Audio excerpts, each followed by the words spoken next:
अनंत है, अनंत किया उपकार, लोचन अनंत उघारिया, अनंत दिखावन हार।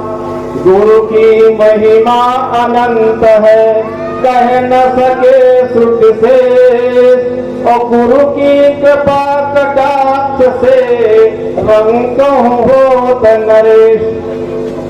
देखिए प्रेमियों, इस संसार में दो अवतार होते हैं। इस संसार में दो अवतार होते हैं, एक होता है भगवंत का अवतार और एक होता है संत का अवतार। अब आपको गौर करना है, भगवान का अवतार क्यों होता है और संत का अवतार क्यों होता है।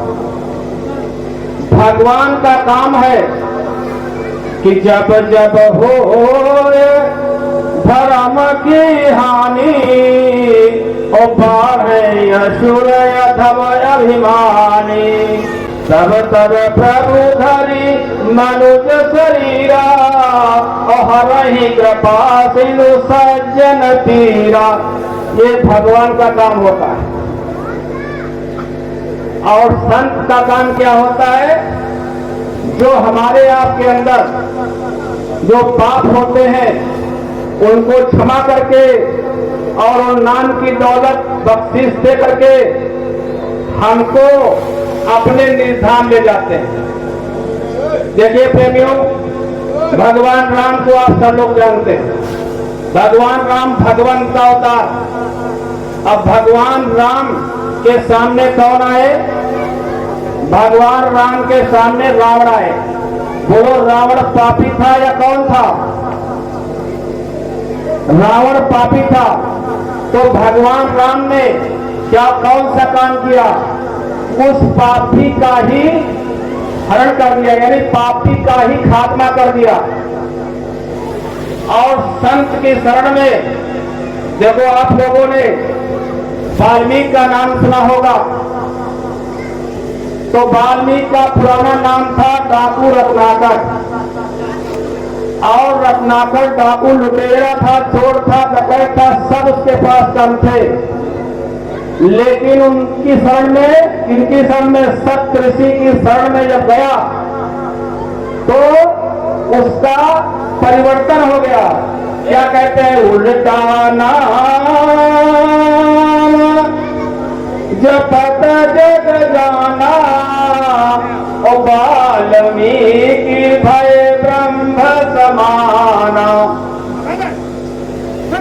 देखिए, मैं उदाहरण के लिए देता हूं। जैसे एक सामने में दरवाजा लगा हुआ और सामने दरवाजे के सामने टेबल रखा हुआ, तो टेबल पर एक हथौड़ी रखी हुई है, चाबी रखी है, सामने ताला लगा हुआ। अब जो समझदार आदमी होगा वो ताला किस चीज से खोलेगा? चाबी से खोलेगा। तो जब ताला चाबी से खुलेगा तो दरवाजा भी खुल जाएगा और ताला भी सुरक्षित रहेगा। लेकिन ना समझ आदमी वो हथौड़ा उठाएगा और हथौड़ा से ताला तो तोड़ेगा, ना तो ताला साबुत रहेगा और ना दरवाजा ही खुलेगा। इसलिए प्रेमियों, संत महापुरुष आते हैं हमारा सुधार करने के लिए। देखिए, भगवान के पिता राजा दशरथ का आपने सबसे नाम सुना होगा। राजा दशरथ जब कौशल्या से विवाह हुआ तो बोलो, उनके संतान हुई? संतान नहीं हुई। तो लोगों ने राजा दशरथ को बहका करके कहा, जो तुम्हारे कौशल्या से कोई संतान नहीं है तो दूसरी शादी कर लो। तो लोगों ने सुमित्रा से उसकी शादी करवा दिया। जब सुमित्रा के भी पुत्र नहीं हुआ, कोई औलाद नहीं हुई, तब लोगों ने राजा दशरथ को बहका दिया और कहा, रे दो से नहीं हुआ तो तीसरी शादी कर लो। वैसे से करना नहीं चाहिए। तो तीसरी से शादी हो गई। यही करते करते उनका चौथा पन आ गया। दोनों औलाद उनको हुई, उनको औलाद नहीं हुई। तो लोगों ने कहा अब जो भी देवी देवता मंदिर मस्जिद आप घूमे और सब कुछ हुए घूम गए, लेकिन तुम्हें संतान नहीं हुई, लेकिन एक दरबार अभी तुम्हारे पास बाकी है, एक दरबार तुम्हारे पास बाकी है। आप जाओ गुरु वशिष्ठ के पास और उनके चरणों में अपने आप को समर्पित कर दो। ठीक तुम खाओ किनारे और देखो क्या होता है। तो राजा दशरथ नंगे पांव भागते हुए गए और गुरु वशिष्ठ के चरणों में दंडवत सीधा प्रणाम किया। कहा क्या बात है राजन? कहा महाराज क्या बताएं, चौथा फल हो गया, हमारे आज औलाद नहीं हुई। एक बार भूपति मन माही, भई ग्लानि मोर्यो सुत नाही। तो राजा प्रिय गुरु वशिष्ठ ने कहा चिंता करने की जरूरत आपको नहीं है। तब उन्होंने श्रृंगी इसको बुला करके विधिवत यज्ञ हवन करा करके और तब उनके दोनों खीर से भगवान राम लक्ष्मण शत्रुघ्न भरत का अवतार हुआ। किसकी बदौलत? किसकी बदौलत? गुरु की बदौलत। भगवान को बुलाने वाले, भगवान का पहचान कराने वाले, भगवान को मिलाने वाले गुरु से बढ़कर संसार में कोई नहीं। इसलिए जो लोगों ने कहा कि राजा दशरथ तुमको जो वैभव संपत्ति जो मिली है, जो ये भगवान के रूप में तुमको पुत्र मिले हैं, कैसे मिले हैं? तब राजा दशरथ ने कहा जय गुरु चरण, जय गुरु चरण रेणु सिर धरई, होते जन सकल विभव बस करही। गुरु के पास सारी दौलत होती है, सतलोक की और परलोक की, इसलिए गुरु से बढ़कर इस संसार में कोई नहीं। अच्छा एक बात और बताओ, समय में थोड़ा बढ़ सकता है। देखिए भगवान राम को आप सब जानते हैं। भगवान राम से जब सीता की शादी हो गई, भगवान राम की सीता से शादी हो गई और जैसे जनकपुर से और अयोध्या आई, और जैसे अयोध्या आई भगवान राम की पत्नी को बोलो सुख मिला कि दुख? भगवान राम की पत्नी को दुख मिला, उनको वनवास हो गया राम के साथ। अब वनवास जब गई सीता जी, तो सीता जी का बोलो हरण हो गया, और भगवान की पत्नी को दुख हुआ कि सुख? बोलते जाओ, दुख हुआ। और उसके बाद उनको कहां रखा गया? एक अशोक वाटिका के पास राक्षसों के बीच में भगवान राम की पत्नी। और उसके बाद रावण का संहार करके और लेकर के जब भगवान राम अयोध्या आए, तो भगवान राम ने सीता को आदेश दिया अग्नि परीक्षा, बोलो सुख ही दुख। और उसके बाद कुछ दिन अपने महलों में रही, और उसके बाद किसी के कहने पर सीता राम को वनवास हुआ, सिया संग बन गए हैं। सीता हरण किया रावण ने, राम बहुत बिगुलाए हैं, राम बहुत बिगुलाए, राम बहुत बिगुलाए। और देखो इस राम राज में सीता पर बात उछलती है, दुनिया के है ढंग निराले, पल में रंग बदलती है, कभी बिठाए शीश से अपने, कभी पैरों से उछलती है। तो उसके बाद सीता को वनवास हुआ, भगवान राम ने अपनी सीता को वनवास दिया किस हालत में? जब वो गर्भवती थी।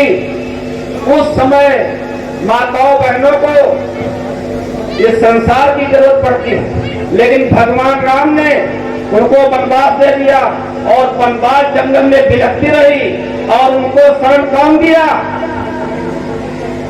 उनको शरण किसने दिया?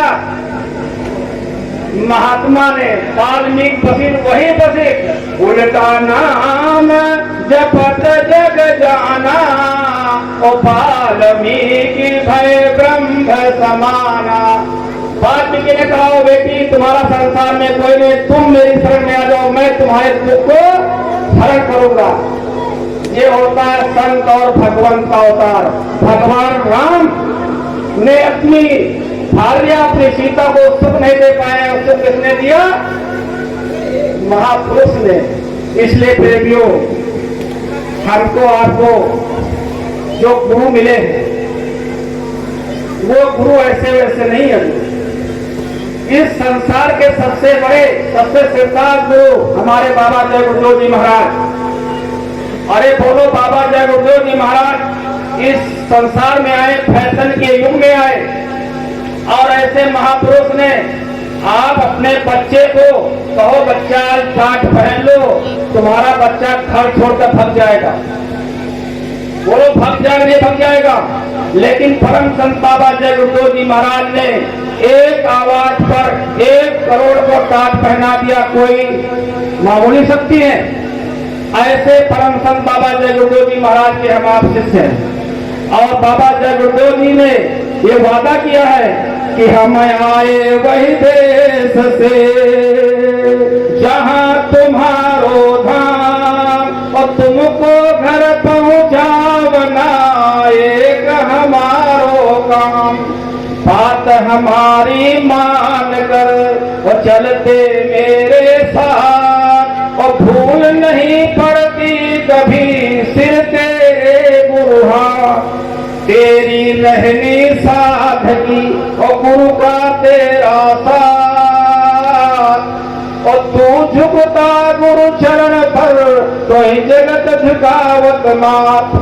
और काम सब बेकाम है और सत्संग साचा काम, तो काम से करना भला जो आवे निकाम।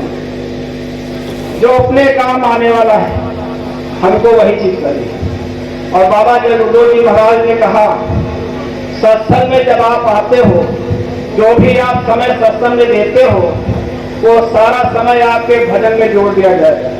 इसलिए प्रेमियों, आप लोगों से हाथ जोड़कर विनती प्रार्थना है, जब भी सत्संग कहीं पर सुन लो तो जितना समय आपके पास है वो समय अपना निकाल करके और सत्संग में आया करो, क्योंकि सत्संग की बड़ी महिमा है। अब महिमा क्या बताई जाए, समय मेरे पास कम है, इसलिए मैं बात को ज्यादा आगे न बढ़ा करके, देखिए प्रेमियों, हमारे परमादरणीय मास्टर साहब ने थोड़ा बोलने के लिए आदेश दे दिया, तो अगर मेरे कहने सुनने में कोई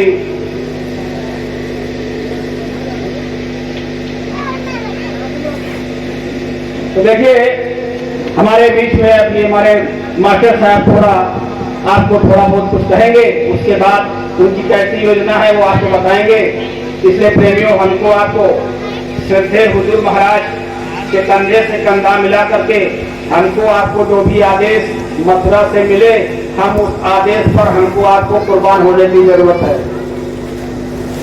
ये शब्दों के साथ मैं अपनी वाणी को विराम दूंगा। कहने सुनने में अगर कोई त्रुटि हो गई हो, कोई गलती हो गई, किसी को ठेस लग गई हो, तो मुझे अपना छोटा बच्चा, छोटा भाई समझ करके माफ कर देंगे। बोलो जय गुरुदेव।